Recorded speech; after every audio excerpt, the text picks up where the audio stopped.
Good morning, Morai Rabotai. We're continuing on Shulchan Aruch Arachaim, Hilchot Tefilin, and we are amidst Siman Lamed Het on Daf Samech Vav Amud Aleph of regular prints of Mishna Berurah, and we are starting Seif Het today. Maran writes, Kotfet Tefilin u'mezuzot, hem v'tagarehem v'tagare tagarehem. People who are providing the tzibur, the community, with tefillin and mezuzot, they are dedicated to the needs of the community, and we're going to see what conditions they have to meet. Them and even the tagarehem, the people who distribute those items to the community, of level 1 and level 2, the kol ha'oskim b'melechet shamayim, anyone that is busy with melechet shamayim, with the work of heaven, so to speak, which we're going to see what that means exactly. They are patur me'arachat tefillin kol hayom. They are patur from wearing their tefillin the entire day. In other words, remember back that Maran holds that the mitzvah of tefillin is the whole day. Mitzvah of tefillin is to have them on literally from when you wake up until nighttime. But Maran writes, if you have already fulfilled your mitzvah of tefillin, you have done it in the time of Shema, in the time of tefillah, you already have put tefillin on, you don't have to keep them on the entire day and be focused on them, and it takes time and it's difficult and so on. If you are writing tefillin, mezuzot for people, you are busy with helping the community in that level, that is a ticket basically to not need to put on tefillin the entirety of the day. But says Maran, Zulat b'shat kriyat shema v'tefillah. Of course, you have to put them, so your mitzvah putting tefillin on in the time of Shema and tefillah, you do the minimum and the rest you don't need to do. And the Rama adds, Ve'im hayu srichim la'asot melachtan b'shat kriyat shema v'tefillah. If you need to do your work during the time of Kriyat Shema Tefillah, as Pturin Kriyat Shema Tefillah, then you're completely patur from even saying Shema Tefillah Tefillin. That actually is very appropriate given the Gemara that we're learning in the morning that talks actually about this very concept. And the Rama writes that you would be patur. Why? Because Kol ha'osek b'mitzvah patur mitzvah. Because anyone that is occupied completely by a mitzvah, he is not obligated to do another, to stop that mitzvah in which he is busy with, to do another mitzvah. Now, this needs a lot of explanation as we're going to get to. If you have to stop and then you can't do the mitzvah that you're busy with right now, and you have to go work hard for the other mitzvah, you don't. You're not obligated to do that.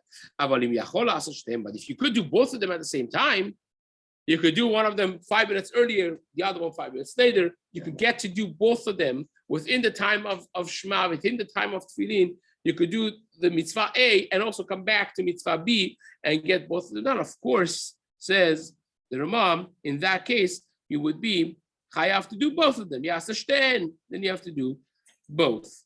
But you technically could have a scenario in which you would be patur from the second mitzvah because you're busy with the first. Now, the Mishna Berurah Chafetz Chaim writes in Ot Chaf Dalet, the Tagarehem, Af shemarvichin mize. Even though the people who are writing the tefillin and people who are dealing with them, the distributors, they do have some financial gain from this. If their ikar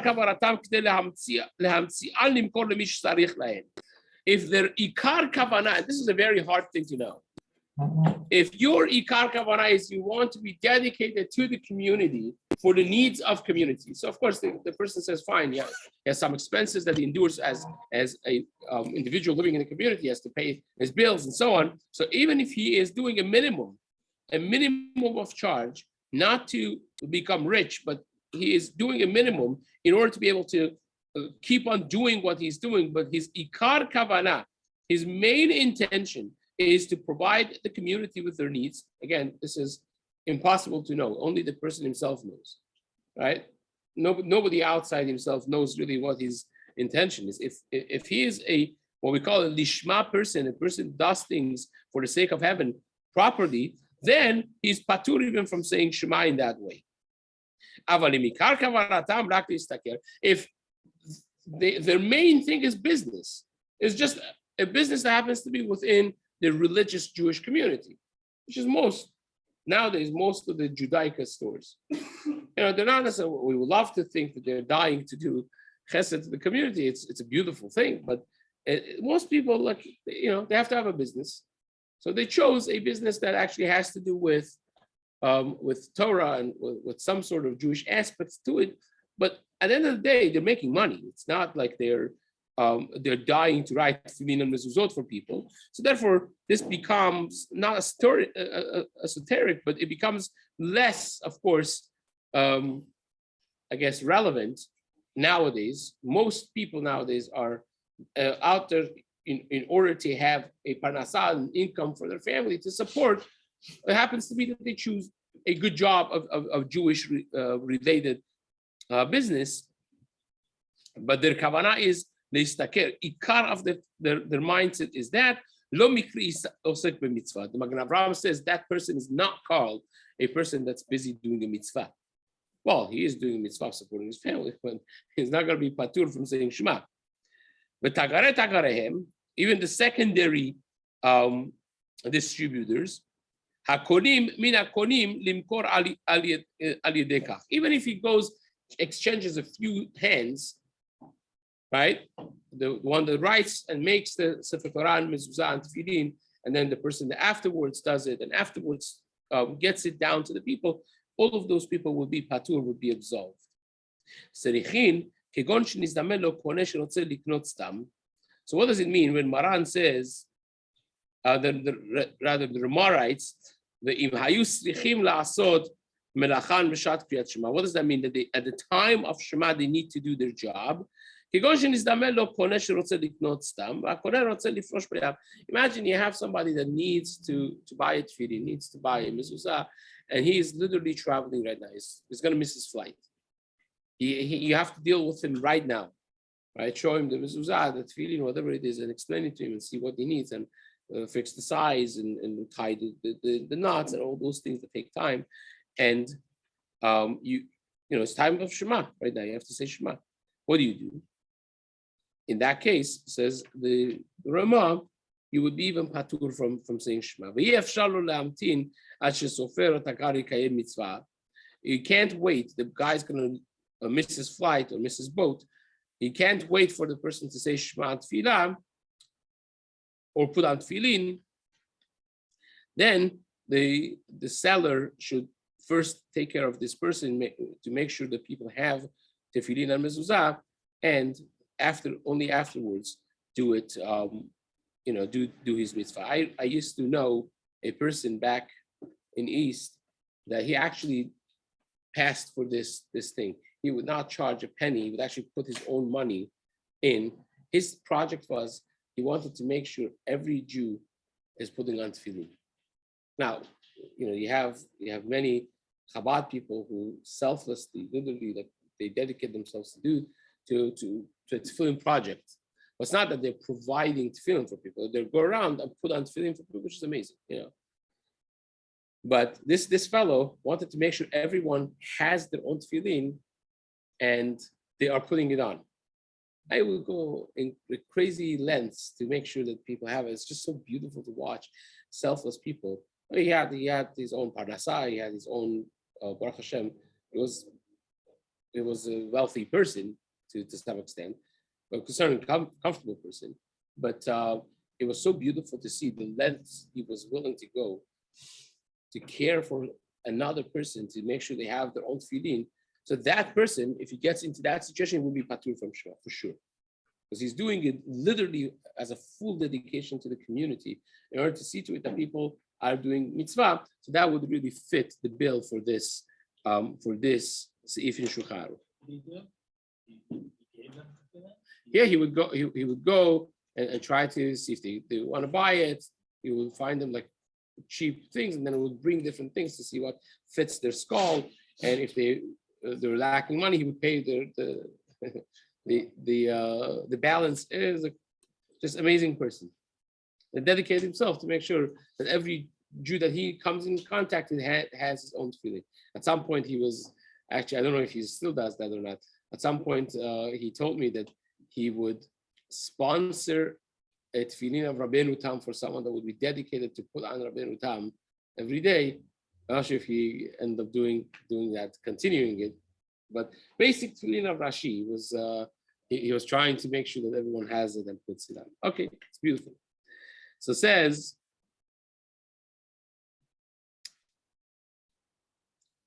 the Mishna Berurah, this is talking about the case a person started the mitzvah already before the Zman Shema.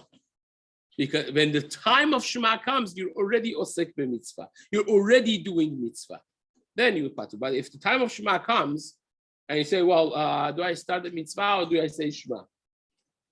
So then you have to say Shema first, and then do the mitzvah, right? But when you're busy already with the mitzvah, then you would have the tour of osek mitzvah. If you're busy with the mitzvah already, then patur min mitzvah. Then you will be absolved from the other ones. Okay. Now, Maran writes in the next Seif, Mista'er umi she'en da'ato miyushevet alav, someone that is not in a good health or comfort situation, that he is mista'er, he is in pain. Umi she'en da'ato miyushevet alav, and somebody that doesn't have focus right now, he doesn't have, he's lost his train of thought, he's distraught. Those people are patur from tefillin because when you have the tefillin on, you cannot take your mind off of it. We've mentioned this several times, short of when you're standing in tefillah Shemona Esrei and when you're learning Torah, in those moments you don't have to be every second focused on the tefillin. But a person that wears tefillin during the day, they have to have their mind on tefillin on regular basis, constantly. You see some people when they even are davening, because earlier parts of davening, you see in their sidur, some sidurim, on top of every page, it says tefillin, if you've paid attention. The reason for that is because, here, actually this has it. See, in this sidurim, every page of shacharit says tefillin twice on top of the page over here. That's supposed to be a reminder that, well, when was the last time I paid attention to this? Probably a few years ago when I first noticed it, right? It doesn't really work because it becomes part of the page, so you don't see it really. But there are those people who have like a laminated piece of paper that sticks out of their siddur and it says on it tefillin in big, and they have to handle it every page and whatnot. That kind of like reminds them, whatever works to remind you basically that you're wearing tefillin. That's something important. So therefore, a person that is so much in emotional pain that cannot tolerate and cannot be focused, is completely distraught, he is patur from that mitzvah of tefillin at that moment. Now, mista'er, Mishna Berurah says, afilu mipenei hasina, even if he's just cold. Imagine you're in a freezing cold place, and to open your sleeve and so on, so it's going to bother you to the degree that you're not going to have your mind at all. You're not going to be thinking. That's also a p'tur for tefillin. Now the Kaf HaChaim writes the same thing also, but he says a person should try to warm themselves up. If you could put a fire on, whatever else, maybe warm yourself up and be able to put on tefillin at least for a few minutes. At least do the minimum, put on tefillin, say Shema, and yalla. A lot of these things are in a person's mind. It depends really what your train of thought is. They say it's there's two people sitting on a train, and one of them is very hot, one of them is very cold. And they get into an argument. One of them wants to open the window, and the other one is freezing, so wants to close it, right? And they start fighting, and the train goes into a tunnel, and it's dark, and it's doing what they're doing, right? Fighting, and then the glass breaks. So the guy that was hot wanted to open the window. He sits, he's like, air, Baruch Hashem. And the other guy's sitting and chattering his teeth. He's like, and they come out of the tunnel. They see they had broken the mirror of the cabin, not the window, right? So it's in your mind, really. There's no window open. This guy was freezing, and the other guy was, was having a time of his life. Nothing had changed, really. A lot of it is in a person's mind. I mentioned my chavruta. I had the zchut of learning with a very, very special Talmid Chacham for several months in Austria when I stayed in Vienna. And he said his father was head of a group of partisans, and he was captured actually once and brought to Auschwitz. He ran away from Auschwitz. A few people who successfully ran away afterwards from Auschwitz, but the time that he was there, he somehow was able to smuggle in a very, very tiny, small piece of pair of tefillin, and people who wanted to put on tefillin, they would come early in the morning before the guards even became very much aware of it. Mamash, the beginning time of tefillin, alot shachar, they would sneak out of the bunkers and come there. He said about 200 people, and they quickly had to put on tefillin. Each one of them got maybe 15 seconds, 20 seconds, and they would lose 2 hours of very much needed sleep. They were frail, and has anyone been into Yad Vashem or the Museum of Tolerance here? I'm not sure if they have it. And the museum in Washington, they have the thin piece of clothing that they had in the winters of whoever has been into Auschwitz in winter. It's very difficult, even with our coats and gloves, and this is cold. Imagine they would have to crawl quietly and quickly to come from bunker to bunker to bunker, to go there and stand in line for over an hour to just put on tefillin on their arm. They didn't even have time to wrap it around the arm. They would tighten it, bring it to their hand, put on the tefillin shel rosh, wrap the three things on the finger, say Shema Yisrael Hashem Elokeinu Hashem Echad Baruch Shem Kol Malchuto L'Olam, and take it off to the next person. That was the putting on tefillin every day.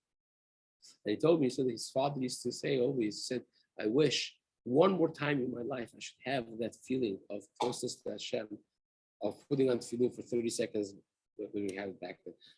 You know why it is? Because when you have everything is chasir, you don't have, you're not easy to do mitzvot. It's hard. You have to do mesirut nefesh. It's the sweetness of that is sometimes unmatched with anything else. Unmatched with anything else. It's tremendous. So cold, not eating, not sleeping, Auschwitz, the Gehinnom on earth, right? And you can have enjoyment from putting on tefillin for a few seconds. And it could be, a little car and you're mistayr. So it's, again, it's partially in a person's mind. Partially in a person's mind. I remember I had to, it's just a very similar thing as well. I was in a school that was, I was the only non-Muslim in the school. And I had a lot of very good friends. It's an Ivy League school. And the principal was very prejudiced. He had prejudice against other things. And this is a high school. I had my Sfarim that I brought in my briefcase, and he would not let me learn, basically. Like, this is not America. He would to sue his pants off if it was here. But the thing was like, you're coming here, why are you learning? I was like, what's your business? I want to do breaks, whatever I want to do in the breaks, right? And because it was hard, because there was opposition, it was so pleasurable. When you finished the Masechet Gemara, it was like you finished Shas. It's tremendous. Because again, a person appreciates things when they're not coming easy. And our generation has come, everything comes so easy. Baruch Hashem, it's a blessing. The level of affluence in and just comfort level that we have is so, Baruch Hashem, is in such a way that we stop appreciating little details of life.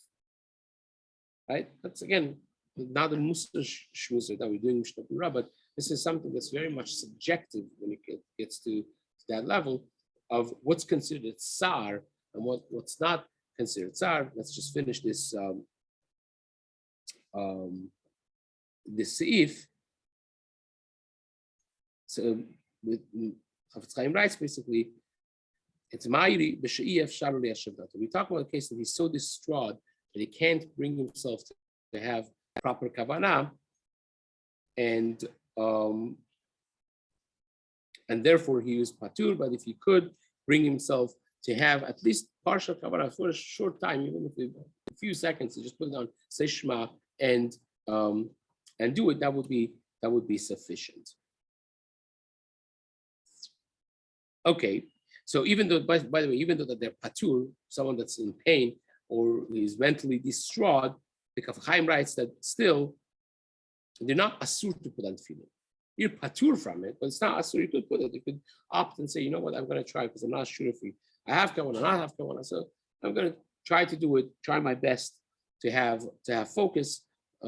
Either I'll get it or I'll not get it, but it's not asur to put on tefillin. It's just patur from it. Okay. Maran writes in Seif Yud, Hakoreh b'Torah, patur ma'alachat tefillin kol hayom.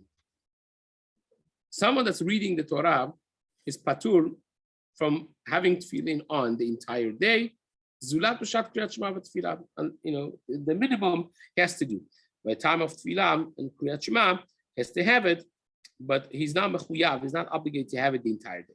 So what does that mean? The Mishna Berurah writes in Ot Lamed Bet, בתורה אפשר דווקא בתורה שבכתב, אבל לא בעוסק בגמרא. Maybe it only means Torah שבכתב, that you're learning Tanakh, but not necessarily someone that is learning Gemara. The Torah yesh lomar shehi atzmah ot, because Torah itself, the actual Tanakh, the actual biblical works, is considered an ot, is considered one of the signs. You remember in Siman Lamed Aleph, right? In 31, before we learned that on Shabbat you don't put on tefillin because Shabbat itself is an ot. Shabbat itself is a sign. So Torah also is a sign, but the Torah that is considered a sign, maybe it's considered only for Torah shbichtav, the written Torah, the Bible, the biblical one, but not the Talmudic, oral tradition. Patur. This goes back to what we said before, that at the time of learning, you don't have to be focused on tefillin. So this is going a step further. It says you don't even have to put it on. According to Maran, who the person should have the tefillin on the entire day. When you're learning, you don't have to necessarily have them on the entire day. You could take them off. But the time of Shema, time of tefillah, of course, you're obligated to put them on. גם באמצע אם רוצה לפסוק להניח, גם כן רשאי ויכול לברך עליהן, שאף על פי שפטור ולהפסיק בשבילן, בכל מקום כמו שרוצה להפסיק מלימודו הרי חייב בתפילין. If someone wants to stop their learning and put on tefillin, they could do it and they will even say bracha on it, but if they're continuously learning, they're not obligated to put on tefillin. Okay, מערכת תפילין, let's just finish last one here. אף על גב שמחויב להפסיק מתלמוד תורה כדי לקיים כל מצוות שחיובן עליו, even though that generally speaking, the mitzvah of Talmud Torah is very different than other mitzvah. Right? We just said, I'll stick with mitzvah, patur min mitzvah. But that doesn't necessarily apply to Talmud Torah in every aspect. Because you learn Torah in order to be able to do the mitzvot. That's why you learn. So therefore, you would stop learning in order to do a mitzvah that nobody else could do. If it's a mitzvah that someone else could take care of, right? So fine, so you just keep on learning. But if it's your mitzvah, you have to do it, no one else could do it, of course you stop and you do the mitzvah. Shani mitzvah tefillin sheikar to'altah hi leTorah. So the tefillin is a little bit different, and that is because the ikar, the main to'elet, the main benefit of mitzvah tefillin is for Torah, as it says, ul zikaron be'einecha. When a person puts on tefillin the entire day, it helps their spiritual retaining of the information, the Torah that they learn, and so on and so forth. Al ken, מכיוון שכבר עוסק בתורה מקודם, אין צריך לבטל תורה בשביל זה. Because you are busy with learning Torah beforehand, you don't have to stop your learning and put on tefillin, you patur from tefillin, given that you have put on tefillin before. In other words, Maran says, I have a question. Now, he doesn't say it like this, but what's being said is, our question, when you have a mitzvah, you have to stop learning Torah to do the mitzvah. And here, this is your mitzvah, right? You can't put on tefillin for me. You can't sit in sukkah for me. The certain mitzvah, I have to be called a mitzvah shebegufo. I have to do the mitzvah myself. So why isn't it that I should stop from Torah in order to put on tefillin? It says because tefillin, so long as you have done the basic mitzvah that day for Shema and tefillah, you had tefillin on, the rest of it is mainly in order to get your spiritual level up. And it's for Torah. So if you are learning Torah already, I'm not mechuyav to stop the Torah for something that's an aid to the Torah. No, he's talking about your learning. He says, why is it that you don't have to stop your learning in order to put on tefillin? That's the question. For a second time, yeah. You already have done the mitzvah. Yeah. You did your Shema and tefillah with it. Remember, Maran holds that the whole day you should really have tefillin on. Right? We don't do it because of the other issues of falling asleep, with letting gas, all those things that we mentioned. Why now there's the minhag is that. But in a perfect world, why wouldn't you stop? Maran said you don't stop. So he's explaining the reason you don't stop is because of that. And Bezrat Hashem will continue this in the days to come.